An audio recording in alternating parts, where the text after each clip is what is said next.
Selamat pagi Pak Dija. Ya, selamat pagi. Begini Pak, saya ada tugas di pendidikan guru penggerak. Nah, ada satu kasus yang akan saya sampaikan kepada Bapak dan saya ingin meminta pendapat Bapak tentang kasus tersebut. Bagaimana Pak? Apa bisa Bapak membantu saya? Oh iya, ya, dengan senang hati. Ya, nah, saya bacakan dulu kasusnya Pak ya. Seperti ini Pak. Nah, di sini ada kasus seorang ibu guru yang bernama Ibu Tati. Ibu Tati ini Pak adalah guru kelas 5 yang merupakan rekan kerja Bapak. Seperti itu ceritanya. Karena sama-sama mengajar di kelas 5, yang kelasnya itu paralel Pak. Ruangan kelas Ibu Tati itu persis di sebelah ruangan kelas Bapak. Nah, Ibu Tati ini terkenal sangat disiplin dan cenderung galak. Pada sisi lain, Ibu Tati itu juga pekerja keras. Murid-muridnya selalu mendapatkan nilai yang sangat baik, Pak. Nah, sebagian murid-murid itu takut kepada Ibu Tati dan sebagian lainnya itu bisa menyesuaikan diri dengan Ibu Tati. Kemudian, kepala sekolah dan orang tua murid itu juga sangat menghargai Ibu Tati. Suatu hari, Bapak sebagai guru yang mengajar di sebelahnya itu mendengar tangisan seorang murid dan Bapak pergi keluar untuk melihat asal suara tangisan tersebut. Rupanya, Bapak itu melihat seorang murid perempuan yang sedang berlutut di atas bebatuan. Kemudian murid tersebut sedang menangis karena kepanasan. Nah, Bapak itu melihat Ibu Tati tampak tidak menghiraukan suara tangisan dari anak tersebut dan mengajar seperti biasa.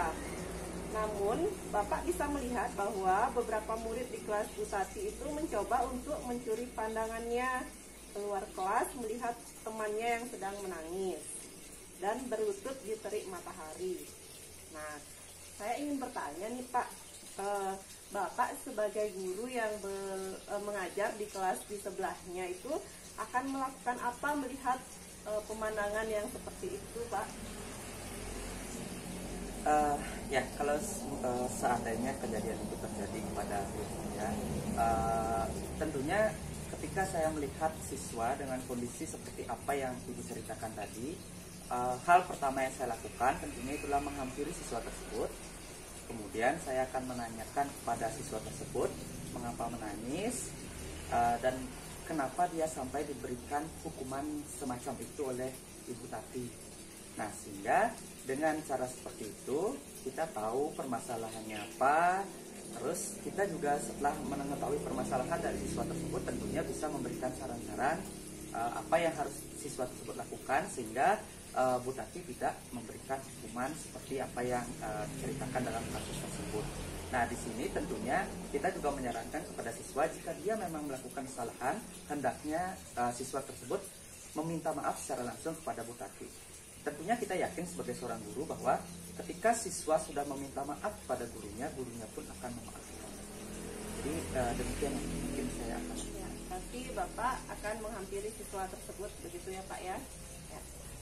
Nah, untuk pertanyaan kedua itu, kira-kira Bapak itu kan berada di sebelah kelas Bu Tati ya saat mengajar. Apakah Bapak akan menginstruksi kepada Bu Tati saat dia mengajar?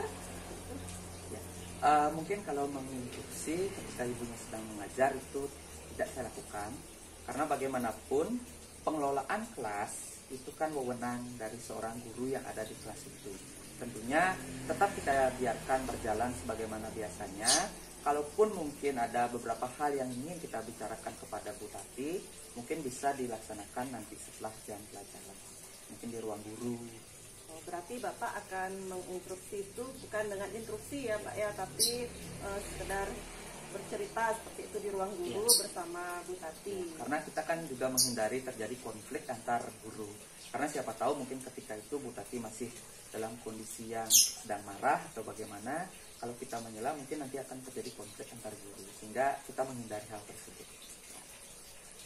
Kemudian, ya, berarti dari kesimpulan itu pertama Bapak akan menghampiri muridnya ya, berarti bukan menghampiri Bu Tati secara langsung. Baiklah, terima kasih Bapak atas solusinya terhadap kasus sama-sama. saya. Terima Ya. kasih.